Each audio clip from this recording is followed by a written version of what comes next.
So I did this painting at a farm down the road the other day. It took about an hour, I suppose. I was racing the sun. As you can see, the sun was going down right in front of me.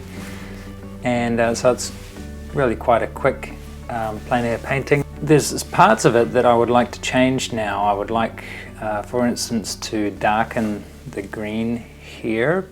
Because it was darker, I made a conscious choice at the time to make it lighter. But I think it would be better if it was darker, and that way you wouldn't have this 1, 2, 3, this strip effect here so much, because value-wise these two parts will then join up a little bit better, because at the moment this is light, dark, light, and I'm hoping I can make this dark, dark, light, or at least medium dark, dark, light, just to make this into more of a single big shape. Another thing I want to do is add a little bit more warmth into the sky here, a little more depth of color, and I might want to look at adding a little glaze of yellow on these highlights here as well. I've given this 3 weeks to dry now. All the colors here I have are transparent. This is burnt sienna, alizarin crimson, ultramarine blue, phthalo green, permanent green light, which is semi-transparent, and a color called spectrum yellow, which is not a cadmium, and that's a semi-transparent as well. So let's start off with the sky. I've got a very soft synthetic brush that's splayed a bit from use. That still can be used for glazing.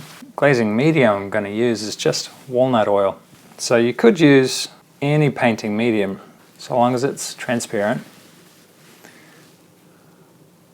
See, I'll grab a little bit of yellow to start with, maybe a touch of the alizarin crimson. Something about these transparent colors is that they tend to be very, very powerful colors, so a little goes a long way. So let's see how that looks.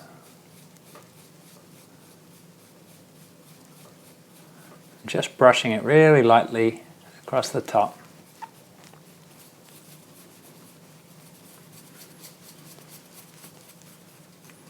Yeah, so that's added some depth of color, a little bit more warmth. So here's before and after. So much nicer. So it's just a little bit of the walnut oil, because I don't want to drown it in walnut oil. The goal is just to get a really, really thin layer of pigment dusted across the surface. Okay, well, I've got that yellow, I might as well tend to these highlights as well. Make them a little bit warmer. Okay, so how about this grass? I can try phthalo green. That's a really, really intense green. I'll see how that goes. Wow, very intense green. Don't think I want it that intense. So I'm going to try mixing my own green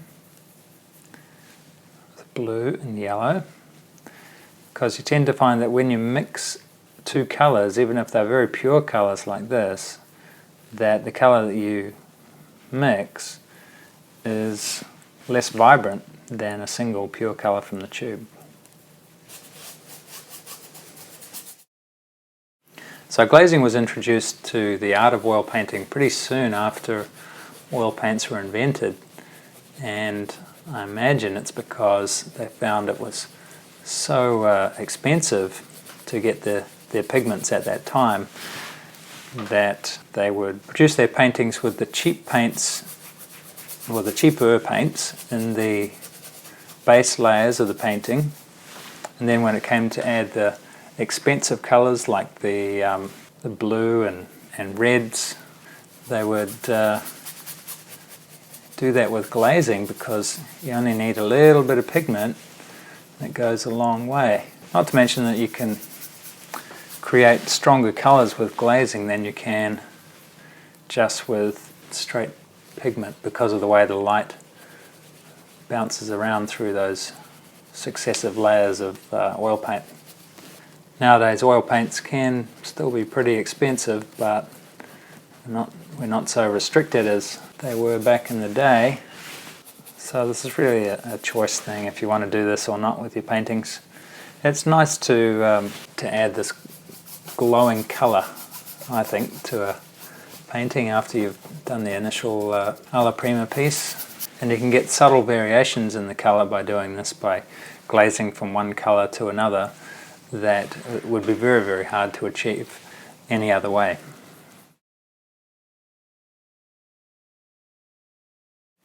I might just add a little more rosy colour into the top of the sky.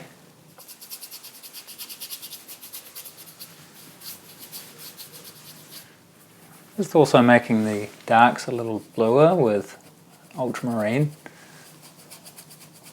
to bring that into line with all that golden light, because the warmer the light, the cooler the shadow. So there's before and after.